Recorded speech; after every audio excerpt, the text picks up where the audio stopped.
So we're going to be completing a neuro assessment today.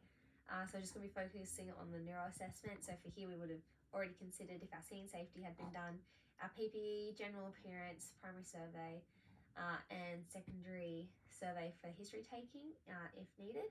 So moving on to our neuro survey, we would have hopefully done AVPU as in our general appearance or before our primary survey. So here I'll just be reassessing our AVPU. And then I'd also be doing a fast test if needed. So for a fast test, we'd be looking at facial symmetry. So I'd get the patient to smile, seeing if there was any lopsidedness on that. Arm test, I'd get the patient to raise up both arms and to see if they could do so equally. Speech, I'd get them to say a sentence like, "Hi, my name is Jeff," just seeing if there's any slurred speech there.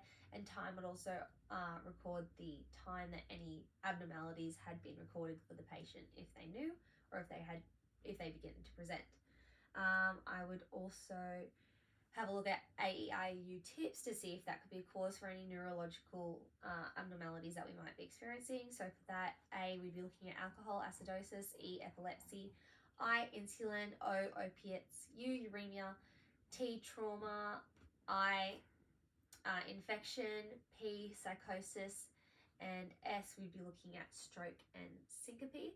And also because our BGL can affect our neurological state, we'd also be doing a BGL on the patient, hoping for it to be between 4 to 8 millimoles per litre, as that is the normal amount for an adult.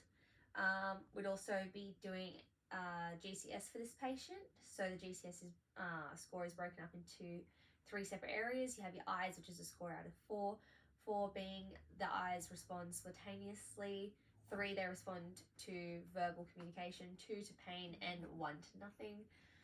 For verbal, it's out of 5, so 5 it would be they can pronounce full sentences, it's coherent. 4 would be confused, 3 would be inappropriate words, 2 would be gibberish, and 1 would be nothing.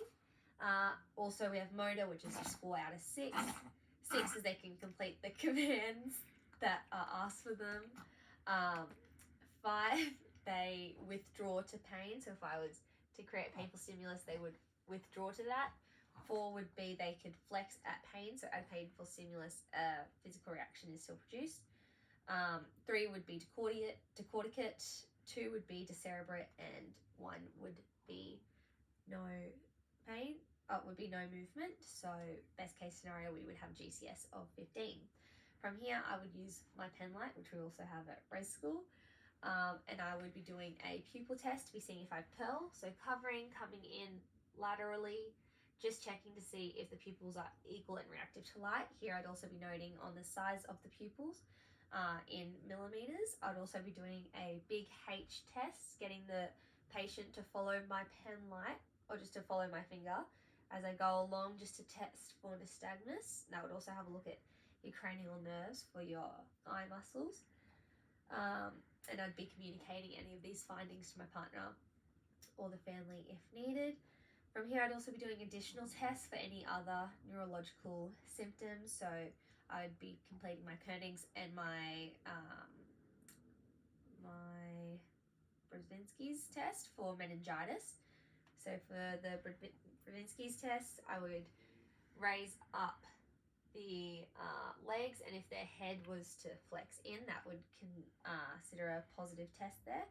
And also, if I was able to lift the legs and then not bend the knees any more than a 90-degree angle, that could also be positive for a positive indicator for meningitis. We also have the Blumberg's test, which is where I would get the patient to stand up, take their shoes off, close their eyes, and I'd assess their balance to see if they just might have any brain damage there.